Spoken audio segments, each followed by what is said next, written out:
మెడ్సీ IVF ఉచిత సంతాన సాఫల్య చికిత్స శిబిరం ఏప్రిల్ 15 నుండి మే 15 వరకు. నమస్తే రమగారు. నమస్తే జయ. రమగారు, పిల్లలు భయపడుతున్నా, దెయ్యాల సినిమాలు చూస్తున్నా, లేదంటే ఏదైనా ట్రావెల్ చేస్తున్నా వెంటనే జై హనుమాన్ అనుకోమంటాం, లేకపోతే హనుమాన్ చాలీసా చదువుకుంటే మంచిది, భయం పోతుందంటాం. భయం అనగానే హనుమాన్, ఇవి రెండు ఈక్వల్గా ఉంటాయి అన్నమాట కదండి. హనుమాన్ చాలీసా అసలు ఎట్లా చదవాలి రమ్మగారు? రోజుకి ఇన్నిసార్లు చదవాలని కానీ, ఎట్లా చదవాలని కానీ అలాంటి నియమాలు ఏమైనా ఉన్నాయా? తర్వాత గ్రాంధికం కూడా కాదు కదండి, దాన్ని చదువుకోవటం అంటే బాగా నేర్చుకోవాలి నాకు తెలిసి. వన్స్ నోటుకు వచ్చేసిందంటే మనం అలా రెగ్యులర్గా వెళ్ళిపోతుంటుంది. దాని యొక్క విశిష్టత ఏంటి మీరు కొంచెం పదునుగా చెప్పండి. ఆంజనేయ స్వామిని తలుచుకుంటే భయం పోతుంది, శక్తి వస్తుంది. అదొకటే కాకుండా చాలా వస్తాయి జయ. ఆంజనేయ స్వామిని తలుచుకుంటే ఏమొస్తుందో చెప్పడానికి ఒక ప్రత్యేకమైన శ్లోకం. బుద్ధిర్బలం యశోధైర్యం నిర్భయత్వం అరోగత అజాడ్యం వాక్పటుత్వం చ హనుమత్ స్మరణాత్ భవేత్ అని చెప్తారు.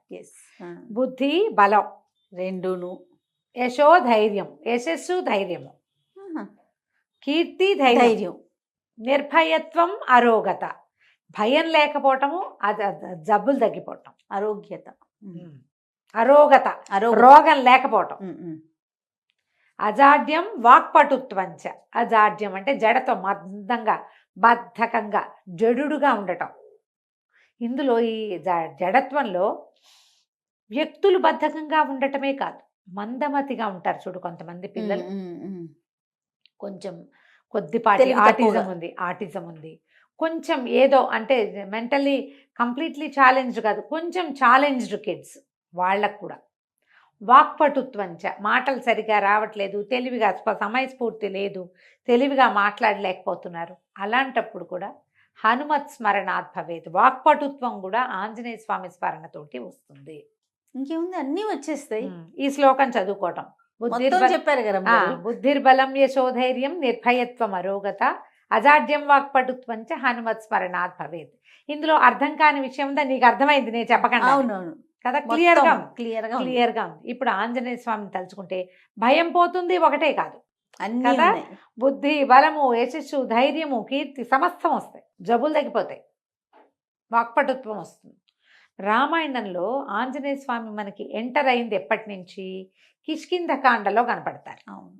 ముందు రామాయణంలో ఎక్కడా ఉండదు, బాలకాండలో లేదు, ప్రస్తావన ఉంది. బాలకాండలో బ్రహ్మదేవుడు దేవతలందరికీ చెప్పారు, సెలవిచ్చారు, భగవంతుడు సంపూర్ణ మానవావతారుడుగా జన్మించబోతున్నాడు, అతను చేయబోయే మహత్కార్యాలకి మనమందరం కూడా మనం ఎంతో కొంత సహాయం చేద్దాం అని చెప్పి, మనము అందరం మీరందరూ కూడా దేవతలందరూ మీరంతా కలిసి మీ శక్తులతోటి వానరులకి జన్మనివ్వండి, అప్సరసల యందు గంధర్వాంగనల యందు వానరులకి జన్మనివ్వండి అని చెప్పారు.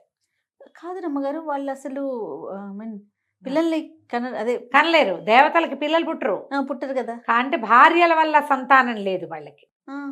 ఇప్పుడు భార్యల వల్ల సంతానం కదా, ఇది అప్సరోగణానికి తర్వాత గంధర్వ స్త్రీల ఎందుకు అన్నారు ఈ పిల్లల్ని, ఒక్కొక్కళ్ళు ఒక్కొక్క చోట వాళ్ళ అంశాలు. ఇది డైరెక్ట్గా సంతానం అని చెప్పడానికి వీల్లాగా కాదు, బయలాజికల్ కిడ్స్గా చెప్పడానికి వీల్లేదు, వాళ్ళ అంశస్వరూపాలు. ఇప్పుడు వాయుసుతుడు ఆంజనేయుడు, ఈయన బయలాజికల్గా వాయువు కుమారుడు కాదు, ఈయన కేసరి నందనుడు.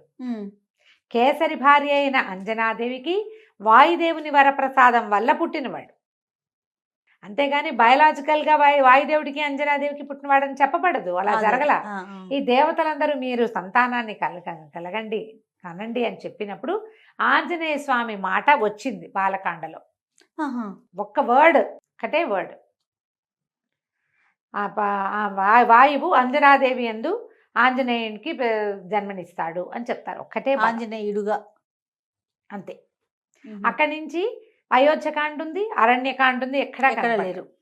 పూర్తిగా సీతాపహరణం జరిగిన తర్వాత రామలక్ష్మణులు ఇద్దరు సీతా ఏమంటారు అన్వేషణలో భాగంగా ఈ కిష్కింధ నగరం వైపుకి వచ్చారు. ఋషిముఖ పర్వతం దగ్గరికి వచ్చాకే మనకు ఆంజనేయ స్వామి ఎంటర్ అవుతాడు. ఆ హనుమంతుడు అప్పుడు ఎంటర్ అయిన వీళ్ళకి చిన్నతనం నుంచి స్నేహము, చిన్నప్పుడే కలిసింది ఏమీ లేదు. ఈయనకి 36-37 సంవత్సరాలు వచ్చినాయి రాముల వారికి. మరి ఆయనతో పాటే పుడితే వాళ్ళందరికీ కూడా అదే వయసు ఉండాలి కదా, ఆయనతో పాటు ముందో వెనకగానో పుట్టారు. అప్పుడు పరిచయం, అక్కడి నుంచి వారిద్దరికి స్నేహము, ఆపేక్ష, భక్తి, దాస్యము అలాంటివి వచ్చినాయి. అప్పుడు మొదలైనాయి. అయితే ఇప్పుడు ఈ సమయంలో ఎంటర్ అయిన ఆంజనేయ స్వామి భగవంతుడైన శ్రీరాముడికి, పరిపూర్ణ మానవావతారుడుగా ఉన్నటువంటి భగవంతుడికి అత్యంత ఆనందాన్ని కలిగించాడు. మొదటిది సీతను వెతికాడు. దానికంటే ముందు ఈయనతోటి స్నేహం కలిపాడు, సుగ్రీవుడితోటి స్నేహం కలిపాడు. వాళ్ళ మైత్రి మరింత ప్రబలం అవడానికి కారణమయ్యాడు. సీతాన్వేషణ చేయాలని బాగా ప్రబోధం చేసుకున్నారు ఒకళ్ళకొకళ్ళు. అక్కడి నుంచి సీతాన్ని అన్వేషించడానికి తలా ఒక గుంపు, తలా ఒక పక్కకి వెళ్తే వీళ్ళు ఈ ఋష్యమూక నుంచి, కిష్కింధ నుంచి దిగువకి ప్రయాణించి సముద్ర తీరాన్ని చేరారు. దక్షిణ సముద్రం వైపుకు ప్రయాణం చేశారు.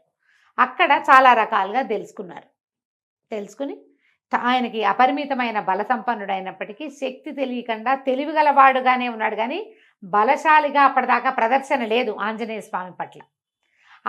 ఈయన అత్యంత బలశాలి అని, ఈయనకి ఇలాంటి శక్తి ఉందని, ఏదైనా చేయగలడని అప్పుడే చెప్పబడింది. కిష్కింధకాండ చివరి భాగంలో, సుందరకాండ మొదటి భాగంలో. అప్పుడు ఈయన ఏం చేశాడు, తన శరీరాన్ని పెంచి సముద్ర లంఘనం చేశాడు. సీతని ఎక్కడుందో సీతాదేవిని చూసొచ్చాడు. సీత కోసం ప్రయత్నం చేస్తూ రావణాసురుడి కంటపడ్డాడు, లంకాదహనం చేశాడు. మేము యుద్ధానికి వస్తున్నామని చెప్పొచ్చాడు. చూసి రమ్మంటే కాల్చొచ్చాడు. వెనక్కి వచ్చి సీతని చూశానని, ఇదిగో ఉంగరం అని చేతిలో పెట్టాడు. ఉంగరం ఆవిడకి ఇచ్చి, ఆవిడ తాలూకు చూడామణిని తీసుకొచ్చి రాముల వారికి ఇచ్చి అత్యంత సంతోషాన్ని కలగజేశాడు. ఆ వస్తువు చూడంగానే ఆయనకి సీతాదేవిని చూసినంత సంతోషం కలిగింది. ఇప్పుడు మనం ఆంజనేయ స్వామిని కనుక ప్రార్థిస్తే మనం ఎవరికి సన్నిహితంగా ఉన్నట్టు? రాముల వారికి, అక్షరాల. తర్వాత యుద్ధానికి బయలుదేరారు. యుద్ధంలో కూడా ఆయన చెయ్యగలిగినంత సాయం చేశాడు ఆంజనేయ స్వామి. అపరిమితమైన ప్రీతితోటి ఈయన్ని కొలిచాడు. చిరంజీవిగా వరం పొందాడు. ఆయనకు అంతకుముందు ఉంది, రాముల వారి వల్ల కూడా వచ్చింది. ఎక్కడ రామనామ సంకీర్తనం ఉంటే అక్కడ ఆంజనేయ స్వామి ఉంటాడని చెప్తారు. ఎత్ర ఎత్ర రఘునాథ కీర్తనం తత్ర తత్ర కృతమస్తకాంజలిం బాష్పవారి పరిపూర్ణలోచనం మారుతిం నమత రాక్షసాంతకం. ఎక్కడ రామనామ స్మరణ ఉంటే అక్కడ ఆంజనేయ స్వామి ఉంటాడు. ఈ కథనాల వీటి వల్ల మనం ఆంజనేయ స్వామిని తలుచుకుంటే భగవంతుని సామీప్యాన్ని పొందినట్టు మనం ఆటోమేటిక్గా వస్తుంది. అందుకని పిల్లలకి హనుమాన్ చాలీసా నేర్పిద్దాము. ఆంజనేయ స్వామికి సంబంధించిన చాలా శ్లోకాలు ఉన్నాయి. ద్వాదశ నామావళి, ఆంజనేయ స్వామి తాలూకు ద్వాదశ నామావళి 12 నామాలు ఉన్నది, చిన్నది, అది చెప్పచ్చు. అక్కడి నుంచి హనుమాన్ చాలీసా పెద్ద చాలీసా అనగానే 40 కదా. అయితే ఈ 40 శ్లోకాలు దోహాలు అంటే చిన్న వాటి కదా, 4 లైన్లే. అవి కూడా సరిగా రాస్తే 2 లైన్లే వస్తాయి. తెలుగులోనూ చెప్పుకోవచ్చు. సంస్కృతం అంటే ఒరిజినల్ భాషలో తులసీదాస్ గారు రచించినటువంటి అవధి భాషలో ఉన్న హనుమాన్ చాలీసా అంటే డైరెక్ట్గా ఋషి ప్రోక్తం, ఋషి ఏం చెప్పారో అది. ఇప్పుడు వాల్మీకి మహాముని చెప్పిన రామాయణాన్ని ఋషి ఆయన తన కంటితో చూసి దాన్నంతా మనకు అందించారు. ఇప్పుడు ఆ వాక్యాలే మనం చదివితే అద్భుతమైన ప్రయోజనం లభిస్తుంది.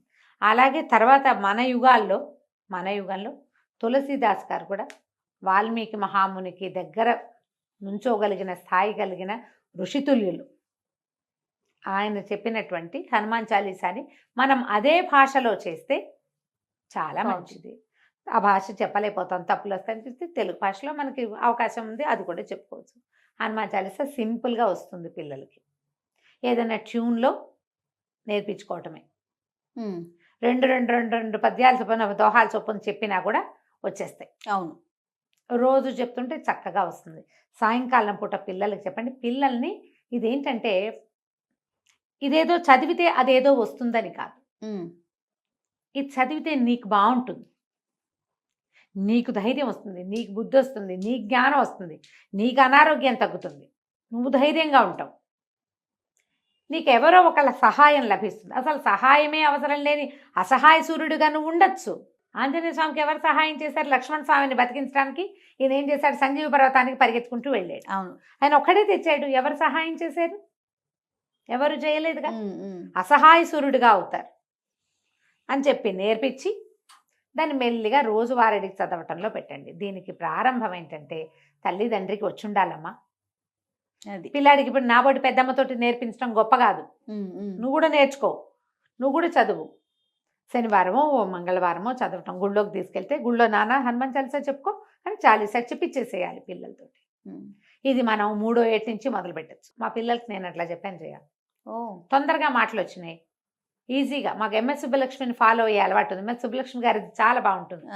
మధ్యలో రామలక్ష్మణి జానకి జయబోలో హనుమానికి అని వస్తుంది. ప్రతి కొన్ని శ్లోకాల తర్వాత అది వస్తుంది అనమాట. అది వినడం మొదలుపెట్టి అది నేర్చుకున్నాను. నేను ఒట్టిగా విడిగా చదువుకోవటం కూడా నేర్పించాను.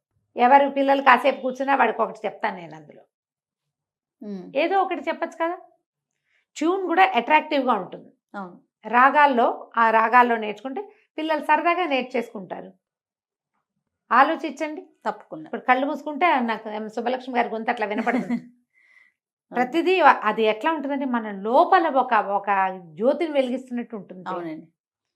మీరు అలా వినడం నేర్చుకోండి, పిల్లలకి అట్లా చెప్పండి. పిల్లలకి నువ్వు అది చదివితే నీకేదో వస్తుందని చెప్పద్దమ్మా దయచేసి. బయట నుంచి ఏది రాదు, లోపల ఉంటాయి మనకు అవన్నీ.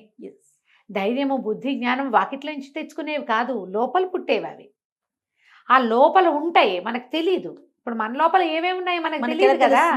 అలాగే ఇవన్నీ కూడా లోపల హిడెన్ గా ఉంటాయి ప్రతి మానవుడికి. మనమందరం రాముడు లాంటి జన్మ కలిగిన వాళ్ళమే. ఆయన అవన్నిటిని మేల్కొల్పుకున్నాడు, కళ్యాణ గుణాలని. మనం మేల్కొల్పుకోం అంతే. ఆ మేల్కొల్పుకి ఇది ఒక సాధనంగా ఉంటుందని గ్రహించుకోండి. తప్పకుండా దీన్ని పూర్తిగా ఏమంటే మత సంబంధమైన వ్యవహారంగా తీసుకోవద్దు. అలా అనుకోవడానికి వీల్లేదు, అసలు అనుకోవద్దు. ఇది మనకు అవసరంగా భావించండి. ఆంజనేయ స్వామి చాలా తెలివైన మాట తీరున్నవాడు, అద్భుతమైన మాట. ఎక్కడ తెలివి తక్కువ మాటలు, పొరపాటు మాటలు అలాంటివి లేవు. చాలా ప్లాన్డ్గా తెలివిగా మాట్లాడే మనిషి ఆయన, వ్యక్తి. అవన్నీ వస్తాయి మనకి. అదే కదా, ఆయన బలశాలి, ఆయన ధైర్యశాలి, ఎన్నో అద్భుతమైన గుణాలు ఉన్నవాడు. అవన్నీ మనకు కూడా కావాలి. మనం ఇన్స్పిరేషన్గా తీసుకోమా వాళ్ళని వీళ్ళని అందరినీ. ఆంజనేయ స్వామి మన ఇన్స్పిరేషన్. బాగుంది. ఇలా ఇన్స్పైర్ అయ్యి కనుక మనం ఇన్స్పైర్ అయ్యి పిల్లలు కనుక నేర్పిస్తే చక్కగా ఉంటుంది, చాలా బాగుంటుంది. ట్రై చేసి చూడండి. ఇది కష్టమని మాత్రం అనుకోవద్దు. ఏదైనా ఒక మంచి పుస్తకం కొనుక్కోండి, ఏదైనా ట్యూన్ వినండి, దాంతోపాటు వెళ్ళండి. ఎంఎస్ సుబ్బలక్ష్మి గారిది నేను ఎప్పుడూ సమర్థిస్తాను, చాలా బాగుంటుంది. అది ఆన్ చేస్తే దాంతోపాటు 4-5 సార్లు వింటుంటే మనకే వచ్చేస్తుంది. అవునండి. మేము ఎప్పుడో చిన్నతనంలో నేర్చుకున్నదే ఆవిడ వినే నేర్చుకున్నాం. తర్వాత ఇంకా అలవాటు అయిపోయింది. విడిగా కూడా చదువుకోవచ్చు, అదే కాక నోటికి వచ్చేస్తుంది కదా. ఎప్పుడు హనుమాన్ చాలీసా చదివినా తప్పకుండా రామనామ పారాయణం అలవాటు చేసుకోండి. శ్రీరామ జయ రామ జయ జయ రామ జయ శ్రీరామ అని 10 సార్లు చెప్పుకోవటం. ఎందుకంటే ఆంజనేయ స్వామిని పిలిచాం, అక్కడ రామనామం చదివితే ఆయన సంతోషిస్తాడు, ఆయనకి ఇష్టం. అందుకని తప్పకుండా రామనామాలు కూడా చెప్పుకోవటం మీరు నేర్చుకుని పిల్లలకు కూడా నేర్పించుకోండి. తప్పకుండా అండి. నమస్తే. నమస్తే చే. సుమన్ టీవీలో మీ పర్సనల్ అండ్ బిజినెస్ ప్రమోషన్స్ కోసం కింది నెంబర్కి కాంటాక్ట్ చేయండి.